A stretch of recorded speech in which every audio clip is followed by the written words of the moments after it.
Егеубай ертеңгі шайын ішіп, қора-қопысын оңдайын деп тысқа шықты. Ноябрь іші болса да қар жаумаған. Жер қара. Күзгі қара дауылға қыстың ызғары қосылып, аспандағы сұр бұлтты құйқылжытып, ызғырықтау болып тұрған. Үйден шыққан ыңғайда тесік-тесік болып тұрған лапастан соққан жел Егеубайдың маңдайындағы шайдың шығарған терін жойып жіберді. Қабағын жирыңқырап, лапастың алдында тұрып, ақ сырмақтың үзік бауын байлады. Тысқа шығып, бір-екі аттап жүре берем дегенде, жапырайған қорасының құлап жатқан бұрышы көзіне шалынды. Мынаны оңдап тастамасам болмас деп, темір күрегін алып, құлаған шомды үйе бастады. Албарда тұрған көкшолақ ат күректің тықыры мен Егеубайды танып, жем іздеп оқыранып қойды. Жем керек екен, сен түгіл балаларға да нан жоқ, деді күбірлеп. Өзі шомына айналып, тастаған көңін үстіне шығып, жайлап салып жатқанда, біреу келіп, ассалаумағалайкум деді. Егеубай кенет шыққан дауыстан шошып кеткендей болып, басын көтеріп алып, алейкүссалам. Тынымбаймысың? Үйде ме едің? Бір-екі күннен бері неғып көрінбей жүрсің? Кеше жиылыстан келдім ғой, деді Тынымбай. Егеубай шомның басынан түсіп, күрегін таяна тұрып сұрай бастады. Жиналыстан келдім дейсің бе? Не жаңалық бар? Бөтен хабар жоқ. Алашорда ашылды дейді. 5-6 делегат келген екен, ішінде бір сұсты жігіт бар. Сірә бастығы болса керек. Олар найзалыға жүріп кетті. Болысқа тез ақша жеп қой деген екен. Сол ақшаны ауылнайларға бөліп, біздің ел кедей деп, ақшаны басқа ауылға ауыстырдық. Сонымен қалған ақшаны үй басына бөлгенде 80 сомнан келді. 80 сом дегенде Егеубайдың таянып тұрған күрегі жерге түсіп кетті. Өзі безгек болған кісідей қалтырап, аузы жыбырлап, қайта-қайта 80 сом деп айта берді. Тынымбай аң-таң. Егеубайдың неден сасқаны оған жұмбақ. Басқа бір пәле болып қалды ма деп ол шегіне берді. Біздің ауылнайларда байлар бар емес пе? Байсалық істемедіңдер ме? Деді Егеубай есін жинағандай болып. Байсалықты ескердік ау. Ауылнай бірақ бермеді. Бізде өлмелі кедей жоқ, бәрі де төлей алады, деп. Ләжістіктен көндік. Апырмау, 80 сом дейді, деп Егеубай ілгері кейінді жүрді. Тынымбай кетіп отырды. Егеубай албар ішінде бір сыпыра жүріп, үйіне кірді. Қатыны Егеубайдың тозған киімін жамап отыр еді. Егеубайды көзі шалуақ мұң екен. Осы үйде бүгін бір түйір шай жоқ. Қызыл келіннен қарызға шай әкеліп ем, о да сұрайтын шығар. Шай қарастырып байқасаңшы, дейді. Қой қатын, шайдың жөні болар. Мына 80 сомды айт, деді. Қайдағы 80 сом? Қайдағы дерің бар ма? Алашорда ашылыпты. Соның рас құты, салығы. Ордасы не? Деп қатыны таңданып еді. Білмесең сұрама, сен түгілі өзімде анық білмеймін. Әйтеуір Алашорда ақша дегеніне ғана түсіндім.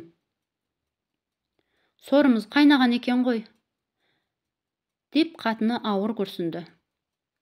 Егеубай отырып терең ойға батты. дүние кемшілігі, шаруасының ретсіздігі көз алдына елестеп, бір түрлі тынышсыздыққа айналдырғандай болды. Бұдан бір ай бұрын Алаш жігіттерін милиция қызметкеріне аттандырғанда, өз ауылынан шыққан Көркембайдың баласына беретін 5000 сом мен Еркебайдың жорғасына төлеген 3000 сомды бөлгенде де үй басына 80 сомнан келіп еді. Егеубай ол жиналыстың ішінде өзі де болып 80 сомды төлемеймін десе де, жігіт жинай келген делегатқа бір қулар, мынау бөлшевик қарсылық қылып тұр деп шағым беріп, Егеубай ұсталып қала жаздап 80 сомды біреуден қажет әперіп зорға құтылған еді. Сол борышына қатынының былтырғы төркіндеп әкелген қызыл сиырының тайыншасын беріп зорға құтылған еді. Мына 80 сомға орын жоқ. Алым ақшасын сұрап, ауылнай бір жағынан дігдірлейді. Аршынын 12 сомнан алып, ақшасын күз беремін деп,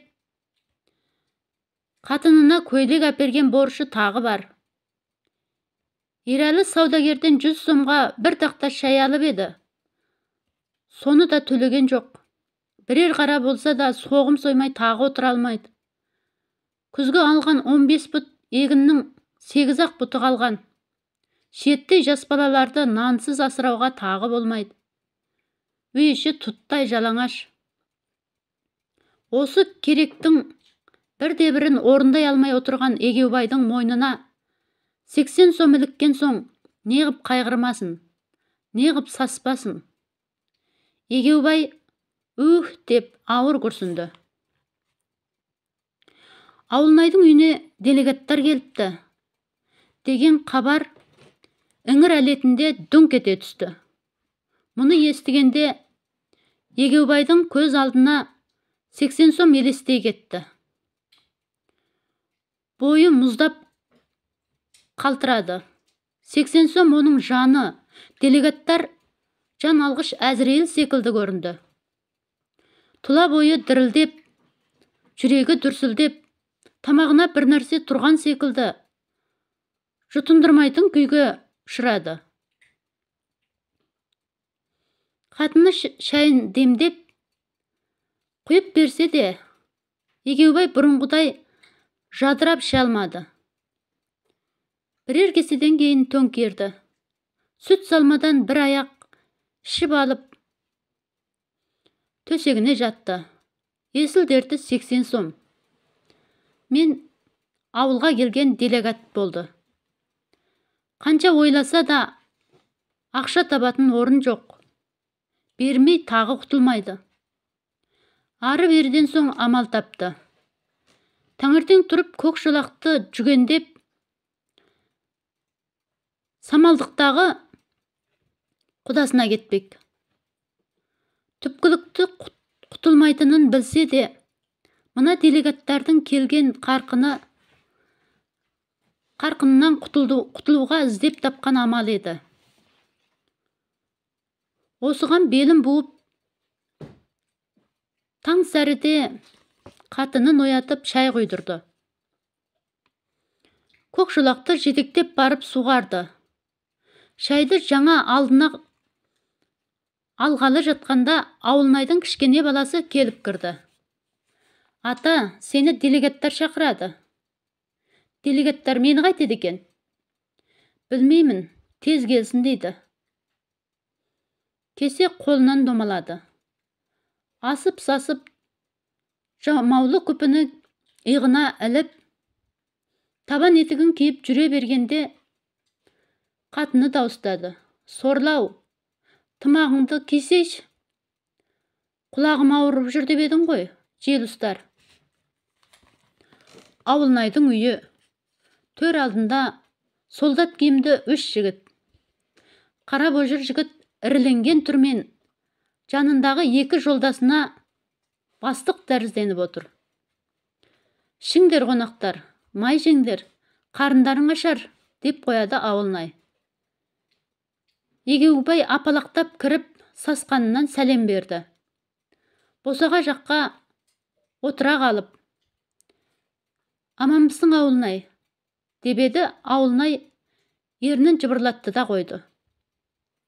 Біраздан кейін жігіттерге, мына отырған Егеубай деген қартымыз, бұл кісіден 80 сом тиіс, деді. 80 сом десе, Егеубайдың жаны, бар тұла бойы дір ете түседі. Кәне отағасы, ақша шығарыңыз, деді қара божыр. Ойбай шырағым, ақша жоқ. Ақша жоқ деген не сұмдық? Біз ондайды естімейміз. Не көрмеген көк тұқыл дейсің? Жалтаруын қарашы, деп жолдасы күңкілдеді. Отағасы, ақша тап. Қарағым-ау, соқыр дейінім жоқ. Жерден қазайын ба? Мынауың Алашордаға қарсы ғой өзі. Ойбай атама шырағым. Алашқа қарсы деп биыл тұтқын қыла жаздап,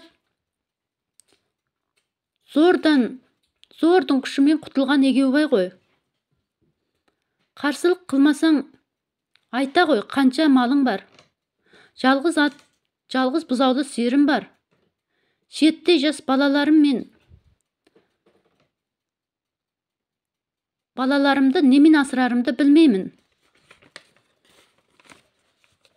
Осының атын алып, артығын қайтарып берсеңдер қайтеді, деді ауылнай.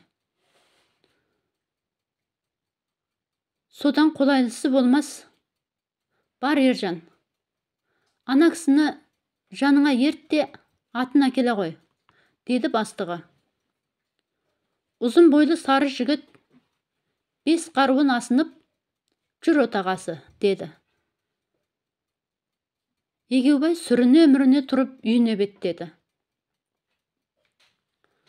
Мылтығы сорайған солдат осы қашып кетер-ау дегендей өкшесін басып келеді. Келе жатып ойлады. Апырмай, ауылнай маған неден өшікті екен, деп. Кенет есіне түсті. Былтырғы сайлауда мұны сақау жағы емденген ғой. Дәуде болса соның кегін алу шығар. Делегатқа көкшолақты жүгендеп беріп еді, жоқ, өзің апарып бересің, деді. Деді ол сұрланып. Егеубай сөз айтпай ала жөнелді.